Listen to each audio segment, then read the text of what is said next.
Hi, Mr. Anderson, can you hear me?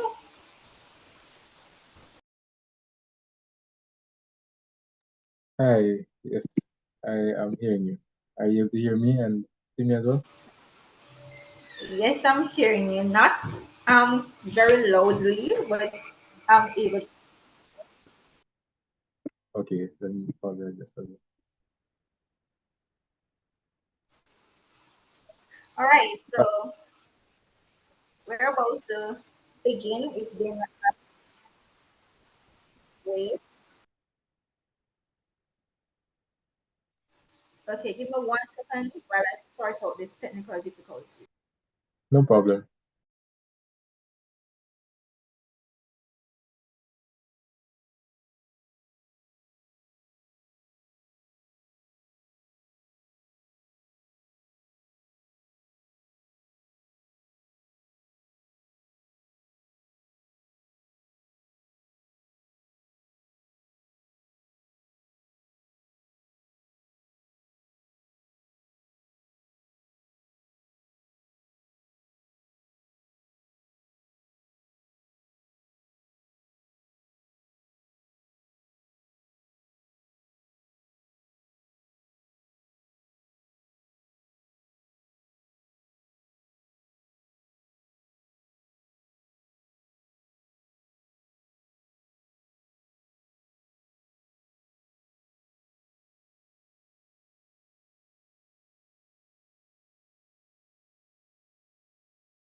All right, I think we have it sorted out.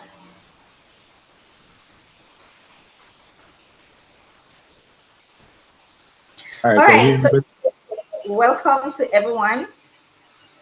Could you just speak, Mr. Anderson, so I can confirm that I'm hearing you properly? Oh, yeah, man. Are you hearing me properly now? Oh, do I sound? Okay, can you please speak again? I wasn't Okay, hearing. no problem. Are you here now? Hearing perfectly now. All right. Yeah. Good evening, everyone. Welcome to this interview that was organized by the Hudson's Tutoring Services. Special welcome to all members of our family that are present right now watching on YouTube.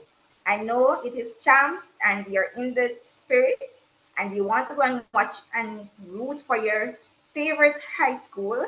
So I promise that this interview will be very short, spicy, and to the point. So let me first welcome our very distinguished guest, Mr. Niall Anderson. And I'm just going to read a short introduction of who our guest is this evening. All right.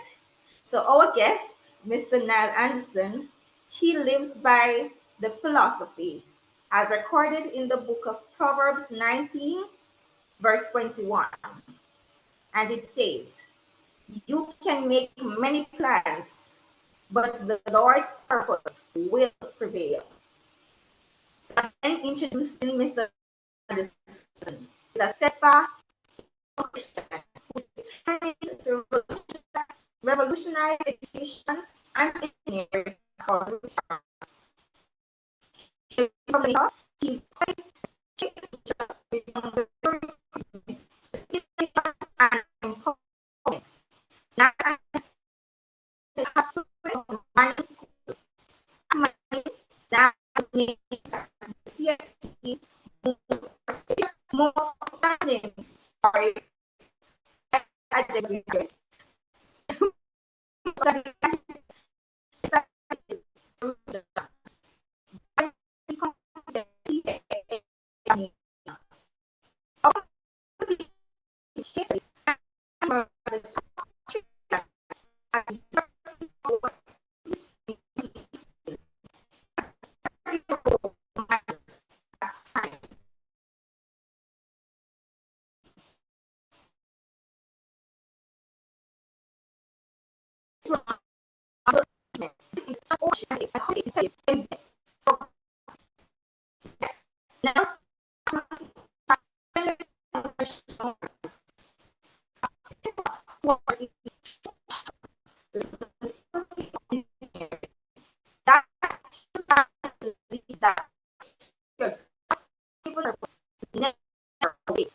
His relentless perfect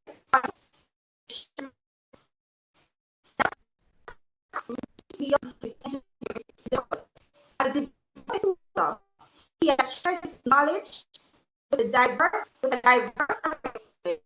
young to seasoned learners.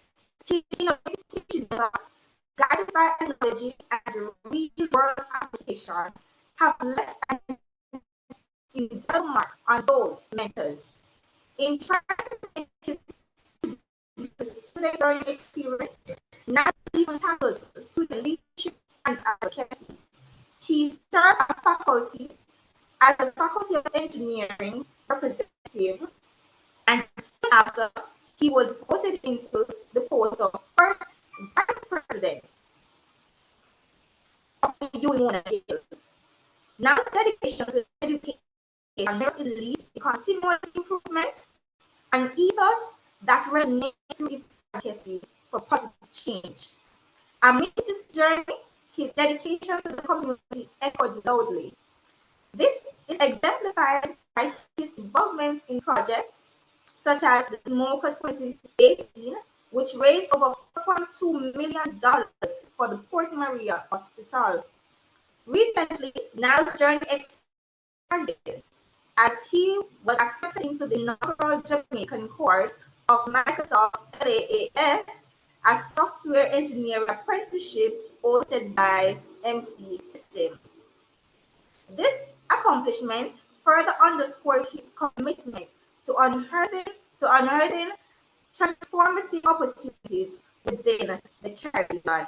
I could go on, but I will conclude by saying that Mr. Niall Anderson has been named the 2024 Rhode Scholar, and that is what has brought us here.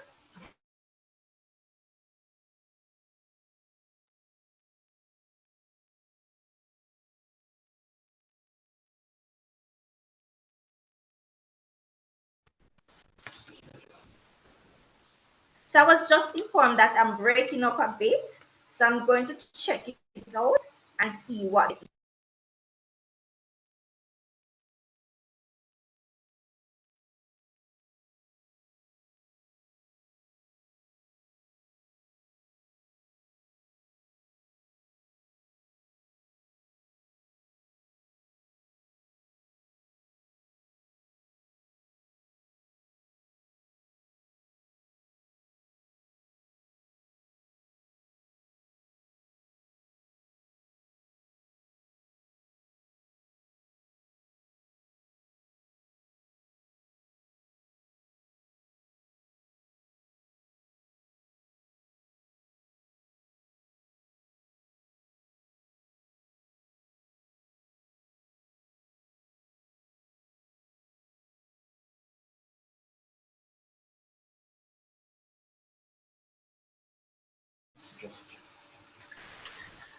All right, I hope the issue has been sorted out.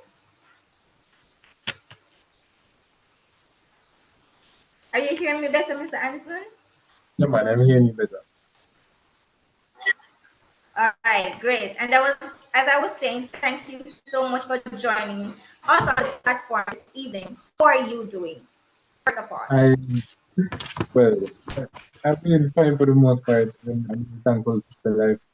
Thankful for life. For the I have a few things, a lot of things to really start out in preparation for school, like in terms of bringing together research proposals, etc., and like determining what exactly is the exact trajectory after this. But for the most part, I'm definitely giving thanks for life. That's amazing. I'm so happy to have you on the platform this evening. So tell us, how does it feel being the recipient of the very coveted Rhode Scholar, which is by the way, one of the most prestigious scholarships you can receive as a student. How does it feel for you? It's a big blessing, I must say, first of all. It, to an extent, really feels unreal. It doesn't feel like something I would have imagined happening at least a few years ago, because every circumstance was against me. Like, for what I understand the normal age requirements to be, or just the normal requirements overall to be, I just never saw myself as being eventually the candidate for the scholarship. And to that, I must say, to God be the glory. It really has been, I think, a blessing from Him, something charting me onto my purpose, and may I use it to glorify Himself. Well, I didn't know that. Let's talk about that those challenges because I did not know one that there were some barriers which you had to overcome, such as age. Tell us about that. All right. So first of all, I actually started not in my program of choice. I actually started in medicine, because I actually started with the open scholarship, and the situation with the demographic is that the open scholarship pays in full for programs such as medicine that are sponsored programs. But unfortunately, engineering, which is what I really wanted to do, was not yet a sponsored program. Well, still not yet is a sponsored program. So the open scholarship wouldn't necessarily stretch to cover that. However, after spending some time in medicine, I decided that really and truly I truly want to do my passion. I feel like engineering is truly my purpose. And I pivoted and I switched to engineering. So that's already set me back in terms of the normal age group. You know, the Rhode Scholarship normally it takes people up until the age of 24. Like that's the cutoff. Actually, I don't like talking my age, but I have to tell you to show you how big a blessing it is. But I'm actually 27 years old, and so like when I was in that room with all the other candidates, you have candidates saying that they were 22, 23, I think even 21, if I recall correctly. And I was there just tailed off the group and saying, boy, I don't even know how I'm in this room in the first place. But apparently there was a special condition that they had that if you graduated later than usual, then you still had a chance to qualify for the scholarship, regardless of the age requirement that is normally in most constituencies. So that was something I was very grateful for. And honestly, I had written off the prospect of it. How I ended up on the Rhodes Scholarship initially, to my recollection, is that I was actually helping others search for some scholarships. I was like, hey, here's one. What are the requirements for this? And like it says something about like filling out your age and so on. So I just wanted to just go through the steps to tell the person how it was. And like I started going through the steps and realizing that, oh wow, I actually do actually qualify. I can actually apply for this scholarship. So that in itself is a testimony. Right. So you mentioned two things, and I have them further down in my questions. But since you mentioned, I'm just going to go with the flow of the conversation. So one, you said you got to medicine, and then you went to engineering because that was your true passion. I know there might be persons on the platform who feel as if they're not doing examination and they're not quite sure what it is that they should do because as it is right now, persons, I think for many persons, the decision is do I pursue something that is sure to bring me money, or do I pursue something that I'm very passionate about and that I really want to do? So a person with those questions and they're not sure what it is that they really want to do, what would you say is that factor, that one factor that they should really when deciding what degree program to pursue? All right, that's a very good question. So for me, it's never been about chasing the money. It's never been about chasing the amount that I could make. Um, like for me, it's about chasing purpose. I'm really happy that the Lord has really instilled a purpose in my life from an early age. I realized what my interests were. My interests were more so on the side of mathematics, physics, doing computations, less so than being able to recall or being able to like just delve into a large body of information. For me, it's more manipulation of information. That's always been my thing. And I've always realized in terms of I guess even from a young age, the toys that I'd rather play with, I used to play with building blocks and try to build out robot men. I'd always take an interest in scientific movies where essentially there's this whole new breakthrough on technology, whether it be artificial intelligence, robotics, or anything. Like I've always seen myself aligning in that direction, and I think a lot of us can see that in some small things. Like we have some interests. Some of us Maybe we like reading, maybe we like writing. We sometimes in our spare time like to write small poems or so on. So maybe your thing is along the line of literature. Maybe it is that you're a hands-on person. You realize that instead of being more at the sit at the office kind of person or at the desk kind of person, you like getting your hands dirty or so on. So I think it's important to pay attention to those things. And yes, I understand to an extent that you want to meet that with practicality in terms of like, yes, I still need to be able to provide. But at the same time, I would not prioritize that. Now, Yes. when you choose what your passion is, when you choose what your passion is, I promise you, the Lord, first of all, the Lord will provide. Secondly, I promise you that there are options out there for you to still be economically viable. So for me, it's about chasing passion, chasing that purpose that God has put in your heart, where you can see the little things that you're interested in, the little things that you love, the little things that just excite you. These are the things I am good at. These are the things I like doing. So like find that intersection and I think you're good to go. It's interesting that you said that because my I always tell people, you do what you love and you will be so good at it. Just try to exact what you do, what you love, and trust me, the money will come eventually. Because when you excel and you're so good at something, eventually the money will follow, and you're going to have clients and customers. What you're doing. So my next is how scholarships assisted you with your tertiary education. Oh wow, how scholarships assisted with my tertiary education? So for me, honestly, I don't think tertiary education will be very possible for me any at all without scholarships. At the time the dynamic was well, it was me and my little brother and as well as other siblings. And so parents and familial support stretched thin on that.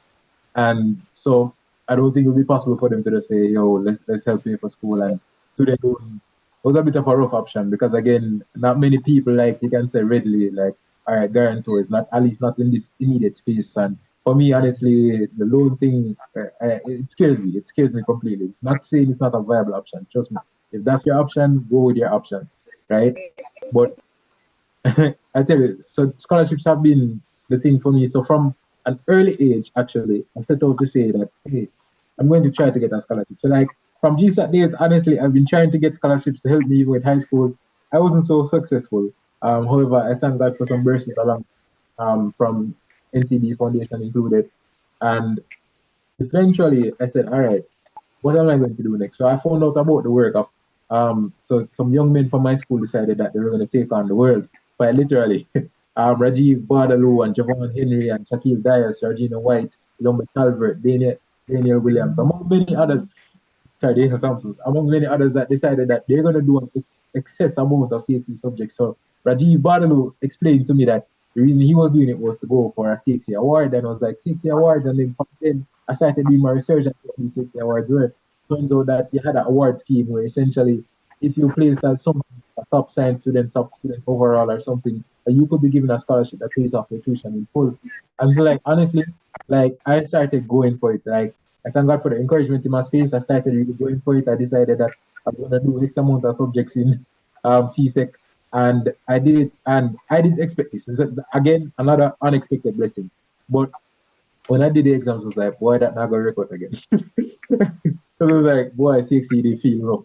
There's a lot of people say, yo, CXC can feel rough at first, but Yeah. trust me, when it's like just continue committing your steps to the Lord.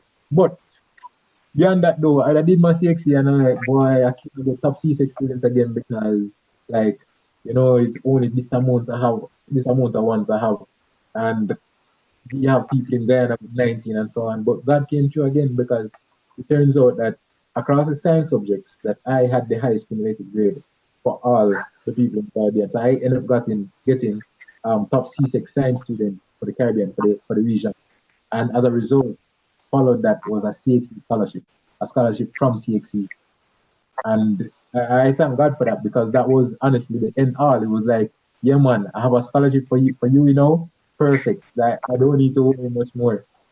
Eventually though, as well, like so again, some people from my school decided that we're going to go above and beyond again, and well, they did what they did. Thank God for how Yes. much he's delivered them. But they ended up getting what you call a top match equivalent at UA. And essentially that's the person who enters with the highest qualifications to university. So now one person got it, Shaquille Diaz first in 2014, then Georgina White in 2015. And then they decided that, boy, not them, not, but the school decided that they wanted a hat trick. They wanted a third person. And they started putting the pressure on me. So Wow. I almost literally doubled down on the cave subjects I was doing and saying, all right, let me try to go for this with God's help. And I went for it, and eventually I became the third matriculant among the set. And so I was also awarded the Home Scholarship, which would also help me or assist me a bit better in some aspects than the CXC Scholarship. And so I eventually replaced the CXC Scholarship with the Open Scholarship. So I really thank God for that blessing. And that's how it started. Again, honestly, Open Scholarship, because engineering is not a sponsored program, we couldn't pay for it, but it did pay for medicine at first, and they paid for it in full, housing, board, everything, right? And eventually, when I decided to make the switch, I really thank God. Like I said, like I really just again take the leap of faith. Thank God I was really pushed to really just go for my purpose. And in one summer, I remember applying for like several scholarships, and like the ones that came through finally were surgical, well, also MSc vet, but that's a difference. I had to reject it based on the conditions of the other one, but I took the surgical as well as the GLP education fund scholarship. So those are the ones who got me through school really, as well as I had support from some other people, from other individuals that really along the way just pitched in and threw in some funds and saying, hey, we see you going after your purpose, and we want to support your vision.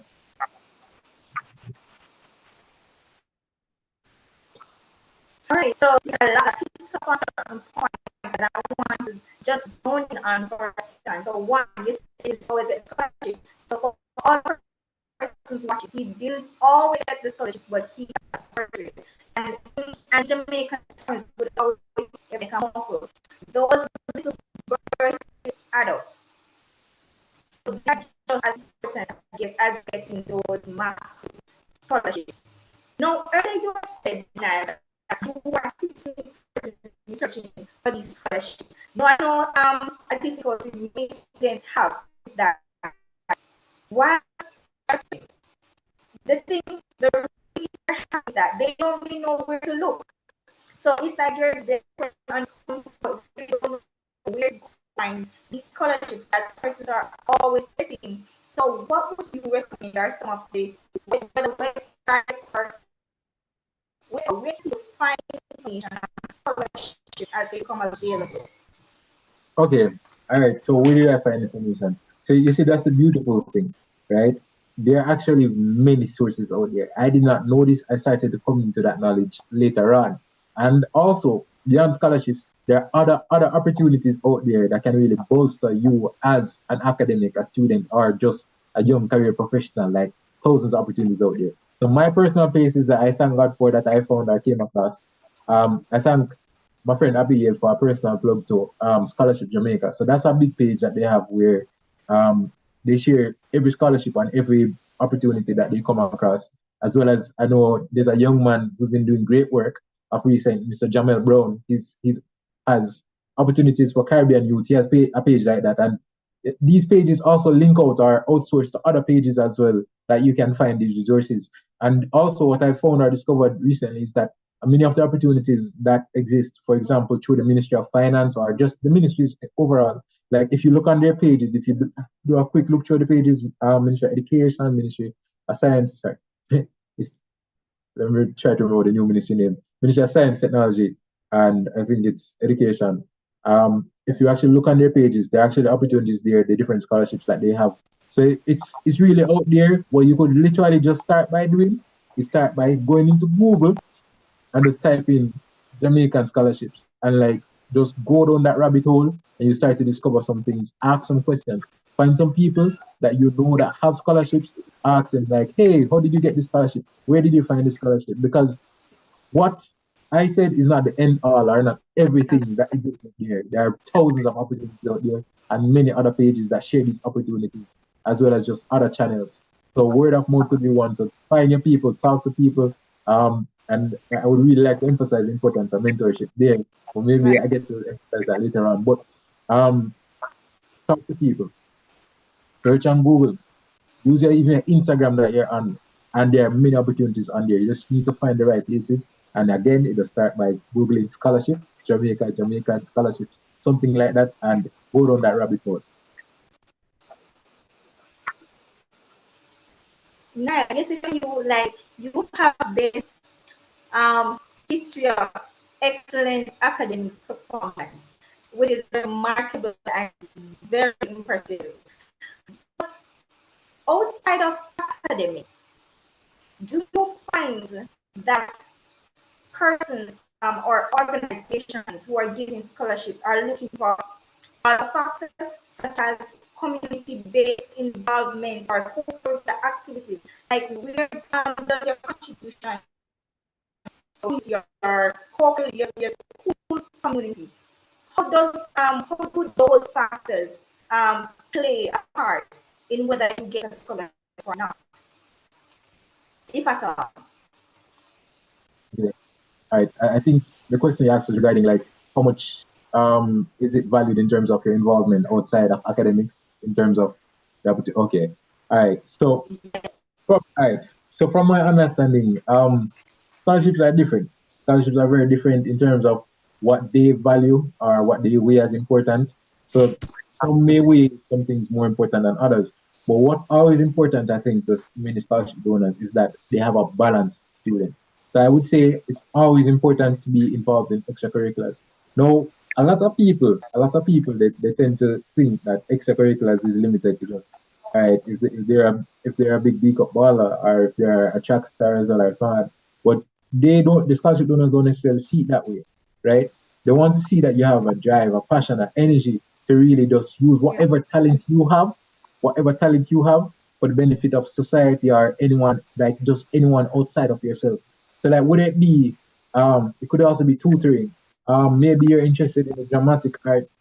Maybe you even have just like a side business where you do craft and arts and designs. They want to see that you have a talent and you're putting it to use. You're able to just channel that creative energy you have because that's a great prospect to do that. That means they know when you're done that you'll be either innovator or just a changer or just a disruptor in your field when you go out there because they know that yeah man, this person has channeled the God given talent that they had and they use it. It's like the parable of the talents where many were Right. they were given different amounts of talents and it was really dependent on how they use it. All could have used it, right? Even though some people feel like they had less talents than others, but all could have went and used their talents, right?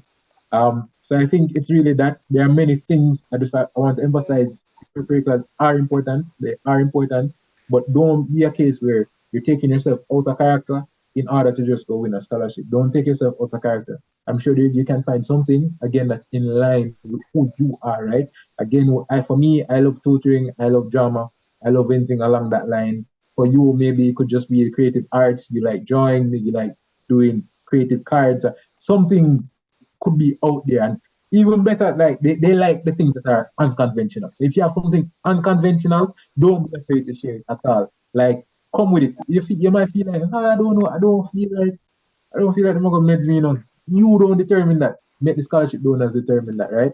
But yes, I do think extracurriculars and having something outside of academics that you use your talents and energy towards is very important to any scholarship that you're going to pursue.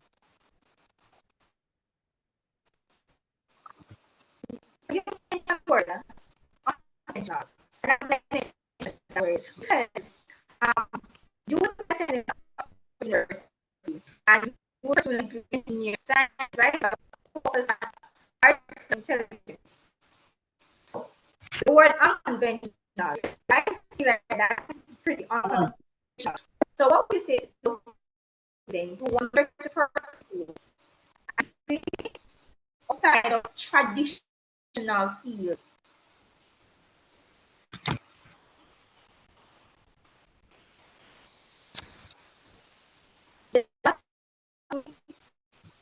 Sorry, I didn't hear that. Didn't hear that last question clearly.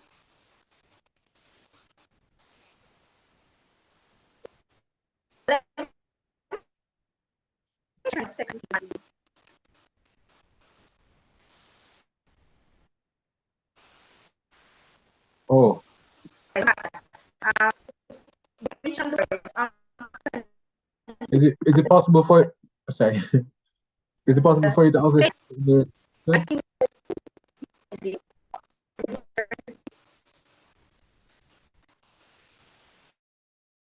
to engineering science with a focus on AI.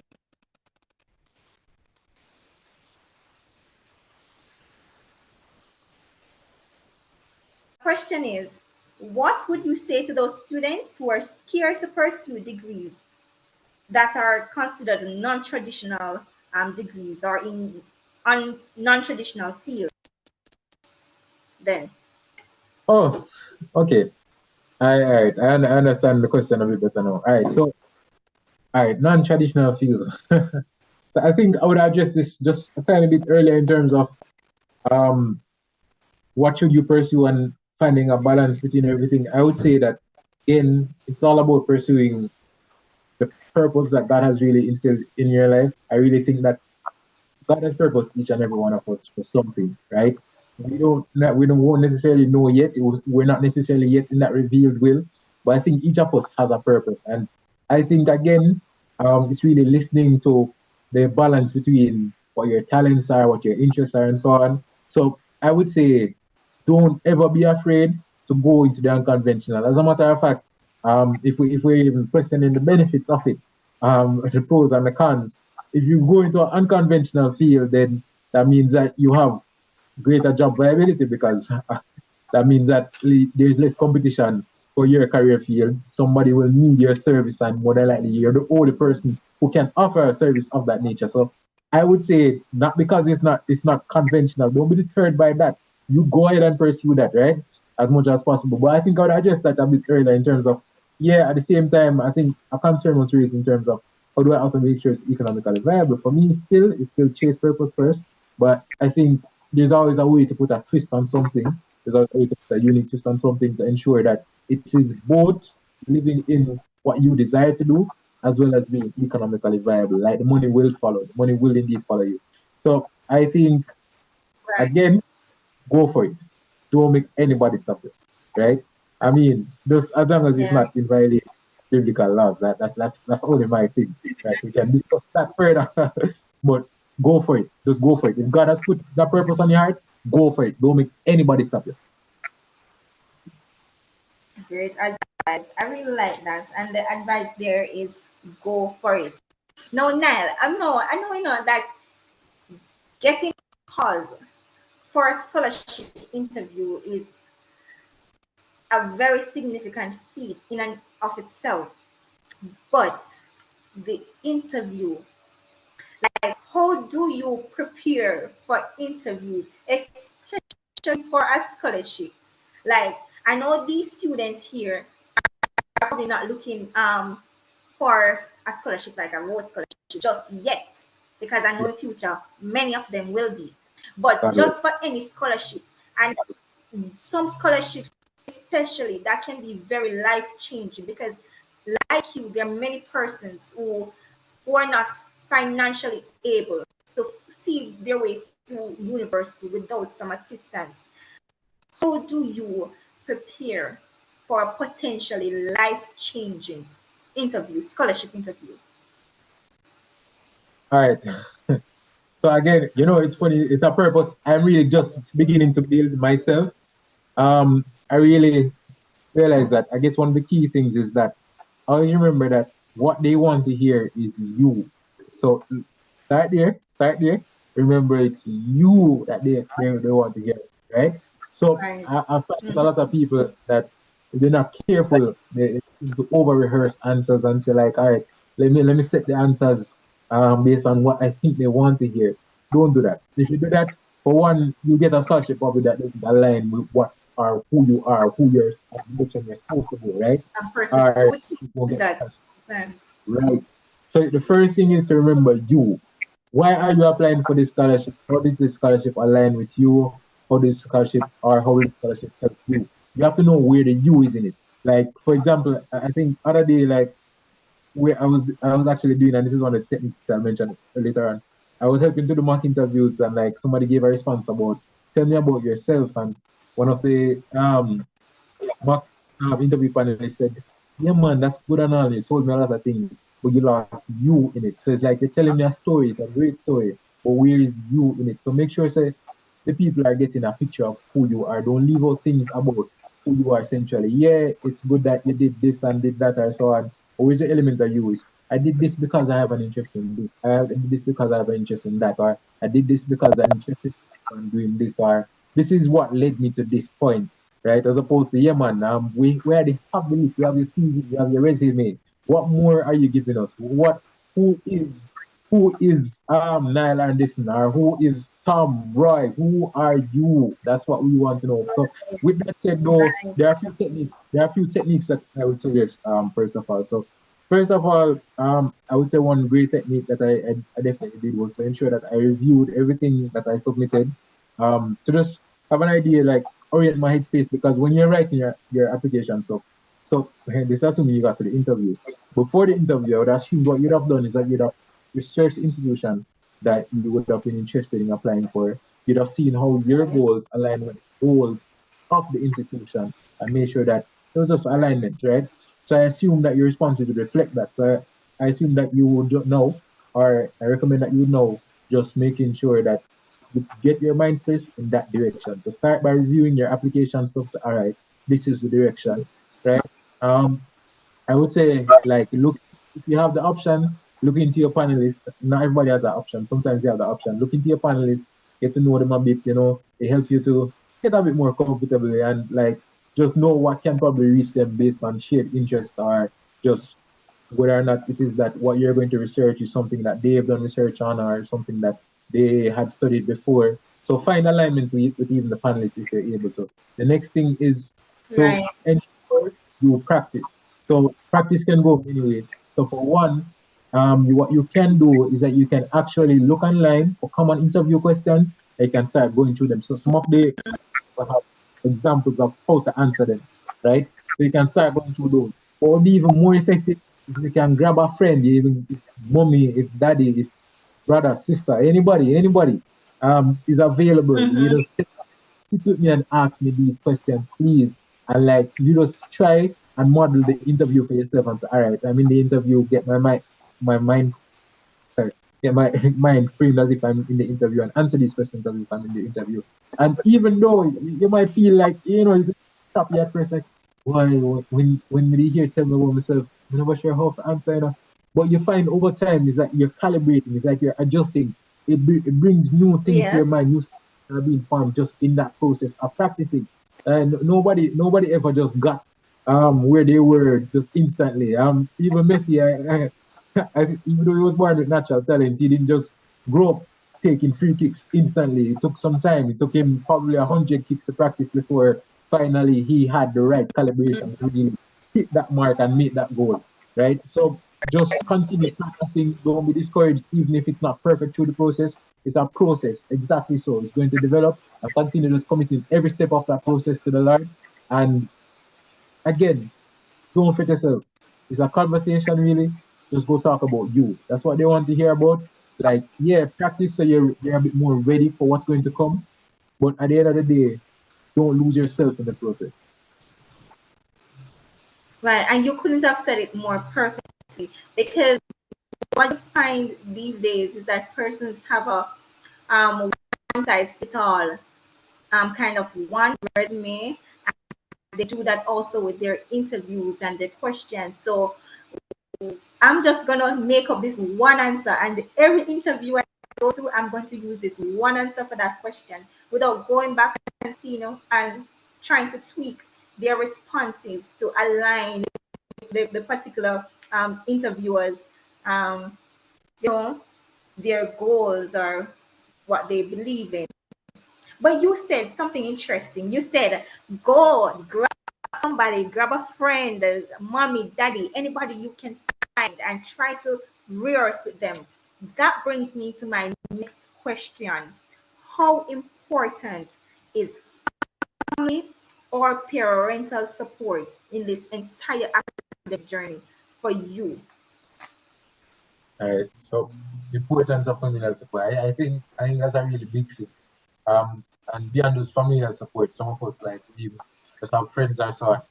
I think the support is very important. I think, and this is more, because obviously we're human beings. I think we are created in such a way that we're in need of fellowship. We're in need of those that iron to sharpen iron. God designed us that way, right? Yeah. We're a community. We're one body of Christ. I think it's very important to like have people in your corner. So for me, it'd be more reaching out to like just if you are in a position where you have a friend that's about to do an interview and so on, see what you can do to reach out to interview. One day you'll probably be in that seat as well, where you're going to need support. And I think there are many ways in which that can happen. Like again, it could just be sending an encouraging message. It could be doing a mock interview with the person.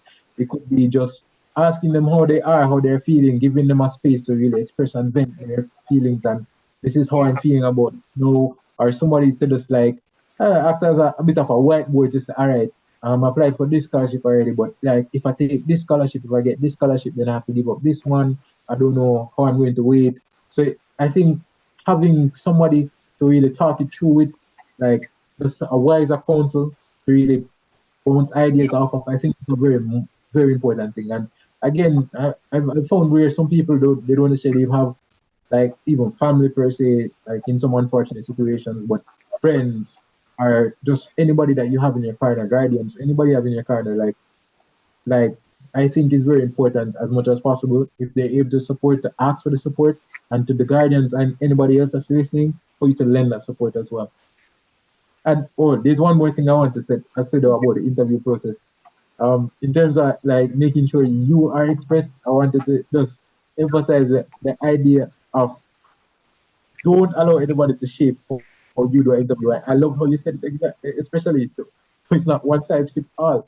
I remember Yeah. I remember encouraging a young man. If he see this, he'd probably laugh after me and say, "No, we're still not going to do that."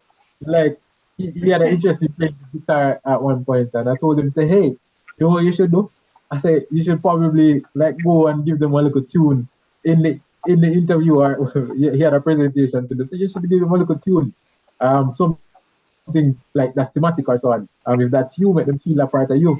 And it's so funny because one of the persons shortlisted for the Rhodes, he did an amazing thing. He's a worship leader, right? And we got Renako every time. Renako actually went in there with his guitar and he actually played a worship song for them at the end because that was a part of who he was. So he gave them himself in full. So like, and trust me, we got Renako for that every single time. I highly admire that. In the past, I know I've done things like I'm trust me, I've kept up the theatrics in terms of I've gone. I remember going in with like Mhm. a phone and a microchip and like just emphasizing the idea of where technology is and like just going through like a whole developmental process of how to. I said, no, That's technology can you. fit in your hand. Exactly. Like the technology can fit in the palm of your hand. And then I remove the phone, as a matter of fact, and move the microchip to my fingertip. Technology can now fit on the tip of your finger. That's where we are right now. And like it was just driving home the point while also capturing who I was, a very theatrical person, a very hands-on shoot, like demonstrating person. I wasn't like just a big speaker. I wasn't the biggest speaker. However, that was me, and I gave them me. To God be the glory. What's the not to, but what's the whole point of an interview, anyways? You're going to interviewers get 100 applications, and if everybody comes in and they're doing the same thing, you don't stand out at all. You know, you're just going to fit in right, and then you become so forgettable. Don't They don't remember anything about you. But you go in an interview and you allow your personality to shine. That is going to stick with interviewers, and they're going to remember you for that. That's Exactly. very interesting. Well, in my line of work, listening is very important. And as I sat here and I listened to you, have been trying to keep count of how many times I heard you mention the word God, and I lost count. How has spirituality and how has God been a part of your journey and your process? I think I know the answer, but I want for the viewers who are watching to hear. All right. So I must first say, like, one of the most important. So the other day, on a Vox Pop, somebody asked me, what's the biggest achievement? I was interviewing for an award, and somebody asked me, what's the biggest achievement you've ever achieved? And I was like, well, firstly, putting my faith in Christ and being a servant of Christ. That comes first. And like, there's a scripture that we always say, but do we think about it? And like, do we know what the center of that is? It says, Philippians 4, verse 13, I can do all things through Christ who strengthens me. Through Christ who strengthens me. Amen. So I mean, I think a lot of people, and I've been guilty of that, I think, in the past, where I've emphasized that I can do all things part, but I never emphasize the part about through Christ who strengthens me. Through Christ who strengthens me. So it's not about me or what I can do. And I'm glad you said that in terms of, for me, my journey right now, I've committed it. I'm really trying to commit it completely to the Lord, where everything I do is to the glory of Jesus Christ. Like everything that I do, everything that I say, every space that I'm a part of is to His glory, because it's only through Him that anything is possible, has been, and will be possible for me. It's not by my own strength. It's through His mercy, through His grace that I've been put here. And there's a verse that I absolutely love quoting. Ephesians 3:20 to 21. I have it right and so. Now to Him who is able to do immeasurably more than all we ask or imagine, according to His power that is at work within us. To Him be the glory in the church and in Christ Jesus to all generations forever and ever. You hear that? Immeasurably, immeasurably, you know, immeasurably is something I you can't measure, but immeasurably more than we can ask or imagine, according to His power that is at work within us. So honestly, like I always tell people, or I've been telling people now, the step one is putting your faith in Christ. I remember particularly in my final year of engineering, I think like I really recommitted my work around that time. And there were a lot of challenges, there were a lot of difficulties, there were a lot of rough roads and so on. I remember the difference I could tell, right, in terms of recommitting my work versus where I was before. I realized that before I had to take a leave of absence. I was struggling with depression, anxiety, and all sorts of things before. And like for this year, not going to tell you in line, there were a lot of down moments and a lot of difficulties and challenges. It's probably even more challenges now. But now, instead, my foundation was somewhere else. My foundation wasn't on me or what I could achieve. It is what I could do towards His glory. And honestly, it changed the whole game for me. Like I realized there were things that I could not get through before, but with Christ, I was really able to get through much better. Like I had a committed devotion life every day. Whatever was going on, I'd stop and I'd make sure that I give thanks, I'd pray, and just give the Lord the glory in everything that I did, and as much as possible, just really share the reason for the faith or the hope that I had, any space that I was in, and it was a whole difference. And that's how even the testimony of the Rhodes Scholarship came about, the testimony of Caribbean 35 under 35, the testimony of the JPS internship, many testimonies just came about in that. And again, the emphasis there, the center there is Jesus Christ. I can do all things through Christ who strengthens me.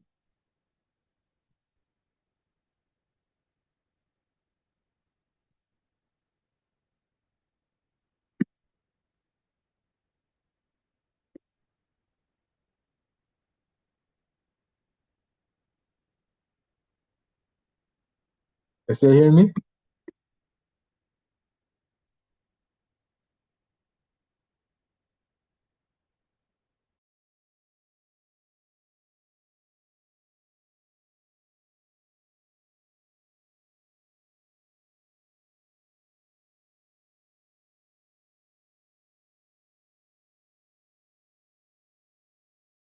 Oh, still hearing me?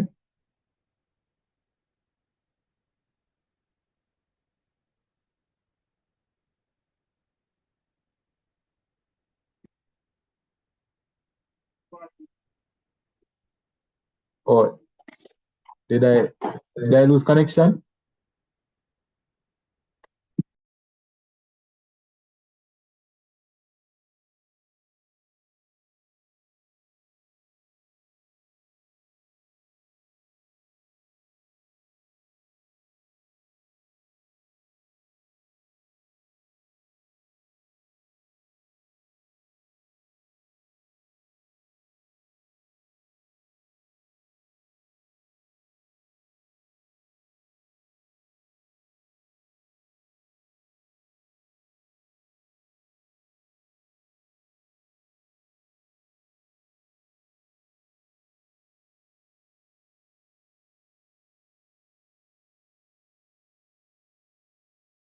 hear me now? Nile? Come on, that's no problem. Hey, it seems like All we have right. So I don't, the bandwidth keeps going in and out. I'm so glad I'm back. All right. So as I'm saying, as we're coming to a close in the interview, you've dropped so many gems and you have given so many invaluable tips. But I want, as we close, for you to say something to our students here at HTS who are now in the phase of preparing for their CXCs, CSEC, and CAPE. I want you to tell them something that they can carry with them in these examinations, which are about to mark the start, maybe the start of, the more important parts of their academic journey. all right. I mean, where do I begin? Where do I begin? So first things first. I think I want to emphasize. Well, for me, the object of my faith is Jesus Christ. So that's where my hope lies, first of all. And I would ask anybody to just evaluate what's the object of your hope and which foundation does your hope stand, right? Because the sinking sand is going to sink if the storms come.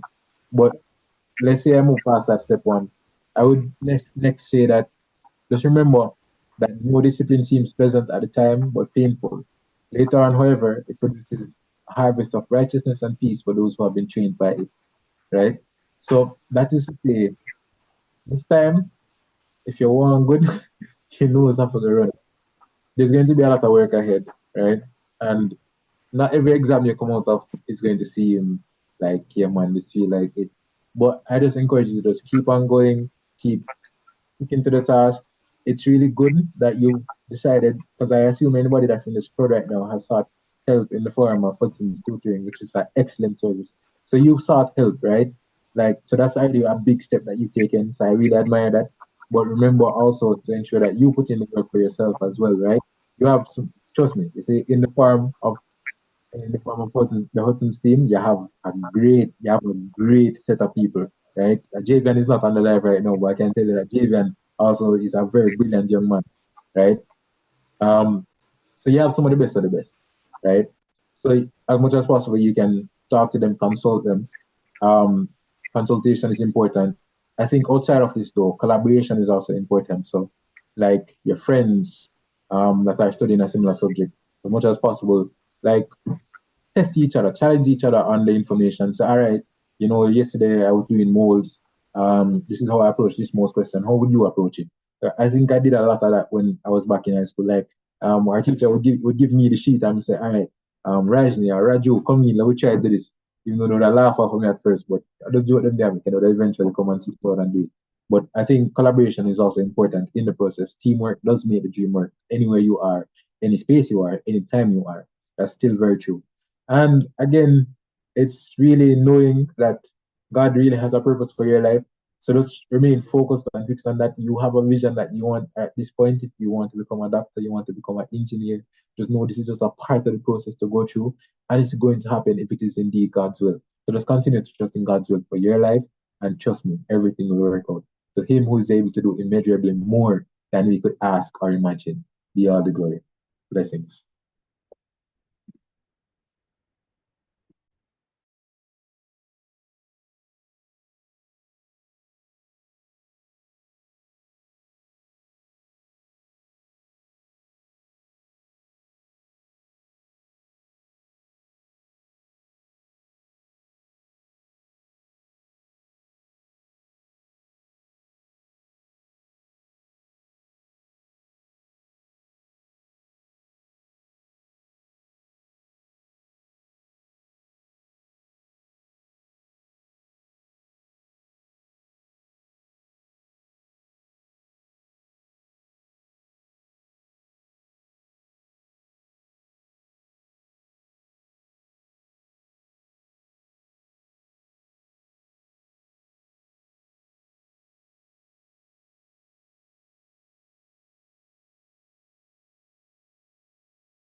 Many blessings.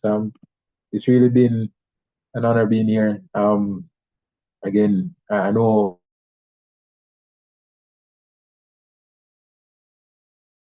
Hudson Tutoring Services, wonderful services, a really wonderful thing for the community. I personally have a love for tutoring, and unfortunately, due to our circumstances, I know I've not had as much opportunity to express that. But I just want to really big up the Hudson Tutoring Services team. You guys are doing really big work, and just continue pushing people for excellence and doing the wonderful thing you're doing for Jamaica. Blessings, and it was honor being here. To God be the glory always.